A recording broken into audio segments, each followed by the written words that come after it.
What's up, everybody? TI Trading Wiz here, coming at you guys with another video. So I wanted to elaborate on something that I said earlier in the week in the live call that we do on Mondays, and that is going to be trading ES instead of NQ. A lot of people don't want to because a lot of people in our community trade NQ. I love trading NQ, but today was one of those days where the move was just cleaner on ES than it was on NQ. And I wanted to show people this, right? So look at the overnight high here, right? I'm going to go ahead and switch over. So look at the overnight high here on NQ, right? And look at how far we wick out above the overnight high, right? And this is also monthly VWAP right there. But we wick above, right? Really 2 candles above, but for 48 points. That's a massive move. I mean, that's a big 48, what's 48 times 20? 48 times 20 is almost $1,000. That's like $960. And what ES did, now look at ES, right? And look at the overnight right here, and look at that little tiny wick right here, right? That little itty bitty tiny wick was only a 0.75. 0.75. That's it. That's a less than a $200 little wick above the overnight.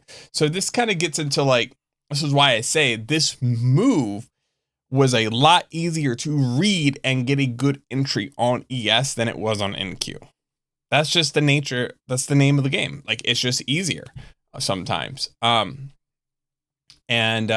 so this is why I say, don't, maybe if you're having a hard time with NQ and you're constantly barely getting wicked out of trades that then go in your favor, you might be better off trading ES instead of NQ. And what's crazy is how beautiful today was. Like, if we drew this trend line on ES, right, you could have done this on NQ as well. But if we draw that trend line, right, coming out, we get this 15-minute break, right? And one of the things that I'd be concerned with would be the break up, right? And then hit this pivot and then come back down.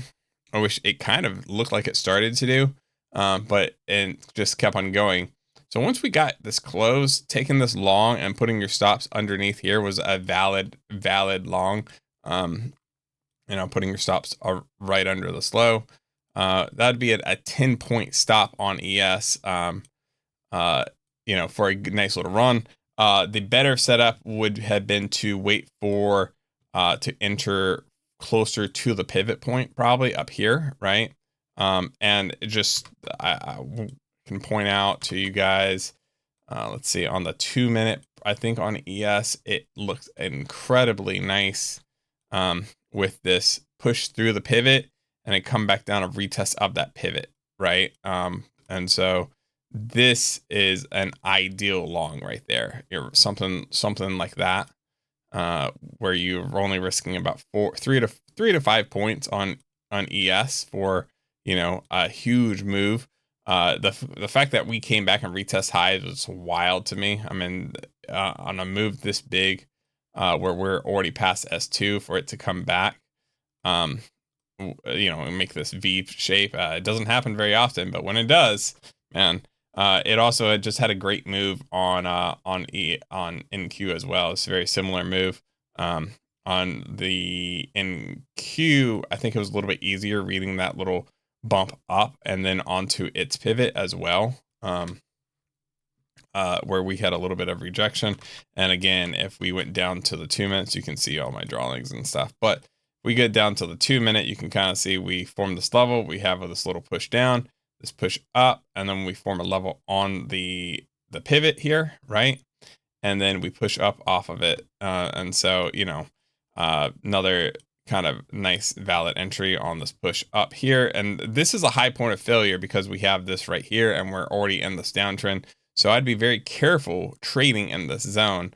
But, I would, run something like that maybe, where it's like, if we go through all that, we invalidate that trade.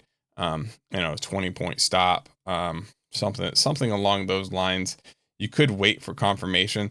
I mean, the problem just here is like these wicks are nasty again. Like, if you're trying to get a 10-point stop on on those wicks, like good luck. It's going to be kind of hard, you know, because you are going to get stopped out of a trade that's actually fairly decent, you know, that, I mean, it went for 300 plus points, right?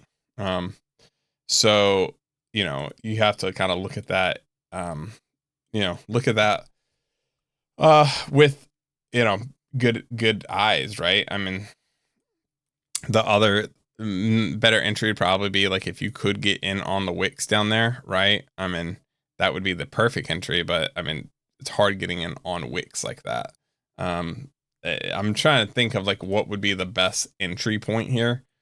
This is not a bad entry point either. Once we had this big push and we had these two wicks here, trying to get in off this candle here would be valid, or like even if we did something like that and something like this, right?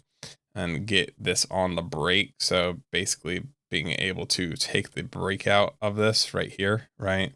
Originally I would probably put my stops here and then move my stops up. But yeah, I mean, this is, again, it's kind of easier to read these moves on ES, I think, a lot of times. So, you know, all that to say, don't be afraid to trade ES. I think ES is a incredibly easy, much easier thing to trade. I think you a lot of times can get just nicer, better entries and not have as much drawdown. And you kind of get these nicer support levels that just seem to hold better, that don't have as big as wicks, right? It respects previous zones. You know, you get these nicer moves, you know.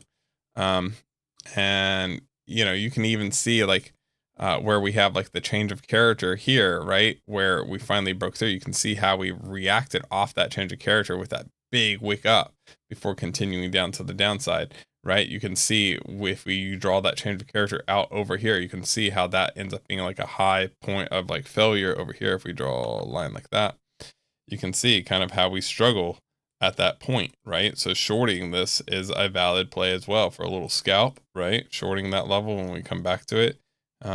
You know, giving yourself about 3 points, maybe. No, you'd have to give yourself like 5 points. That would not, I mean, that would be going against the trend, right? And you only be, that would be like a 1-to-1 trade.